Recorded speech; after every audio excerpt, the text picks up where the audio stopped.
નમસ્કાર, આપ જોઈ રહ્યા છો લખત ન્યૂઝ અપડેટ ચેનલ। તમામ સમાચાર અને અપડેટ મેળવવા માટે ચેનલને સબસ્ક્રાઇબ કરો અને બેલ આઇકન પર ક્લિક કરો જેથી તમામ સમાચાર અને અપડેટ તમને મળી રહે।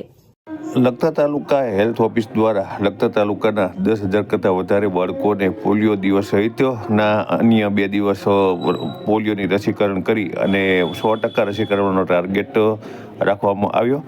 લખતર તાલુકા હેલ્થ ઓફિસર સહિત લખતર તાલુકાના 4 પ્રાથમિક આરોગ્ય કેન્દ્ર દ્વારા આશરે 73 જેટલી ટીમો બનાવી અને જુદી જુદી જગ્યાએ પોલિયોકરણ કરવાનું કામગીરી હાથ ધરવામાં આવી હતી અને તે અંતર્ગત તેમના દ્વારા જુદા જુદા વિસ્તારમાં જઈ અને જે 5 વર્ષ સુધીના 0 થી 5 વર્ષ સુધીના બાળકો હતા તેમનું રસીકરણ કરવામાં આવ્યું હતું, જેથી સમગ્ર વિશ્વને પોલિયો મુક્ત કરી શકાય। ભારતની અંદર પોલિયો 99% છે જ નહીં, પરંતુ અન્ય જે દેશો છે તેની અંદર ક્યાંક ક્યાંક પોલિયો દેખાય છે અને ફરી પાછો આ પોલિયોનો રોગ વિશ્વવ્યાપી ન બને તે માટે થઈ અને WHOના માર્ગદર્શન મુજબ આરોગ્ય કર્મચારીઓ દ્વારા કામગીરી કરવામાં આવી રહી છે। ત્યારે લખતર તાલુકાના આરોગ્ય કર્મચારીઓ દ્વારા જુદી જુદી જગ્યાએ જઈ અને 0 થી 5 વર્ષના બાળકોને પોલિયોકરણ કરવામાં આવ્યું હતું।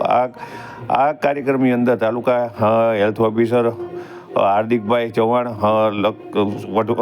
વણા પ્રાથમિક આરોગ્ય અધિકારી શ્રી હાર્દિકભાઈ ઉપાધ્યાય સહિતના અધિકારીઓ જોડાયા હતા અને તેમના દ્વારા જે પોલિયો રસીકરણનો જે કાર્યક્રમ છે તેને 100% પૂર્ણ કરવા માટે થઈ અને કમર કસવામાં આવી હતી।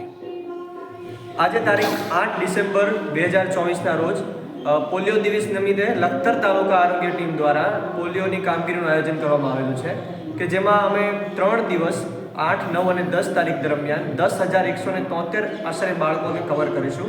જે માટે અમારી તાલુકા આરોગ્ય ટીમ દ્વારા 43 ટીમની રચના કરવામાં આવેલી છે, જેમાં 172 સભ્યો આ સાથે સુપરવાઇઝર મળીને તો આજના દિવસે પોલિયો બૂથ ઉપર કામગીરી અને બાકીના 2 દિવસ દરમિયાન ઘર ઘર જઈને બાળકોને પોલિયો પીવડાવવાની કામગીરી કરશે।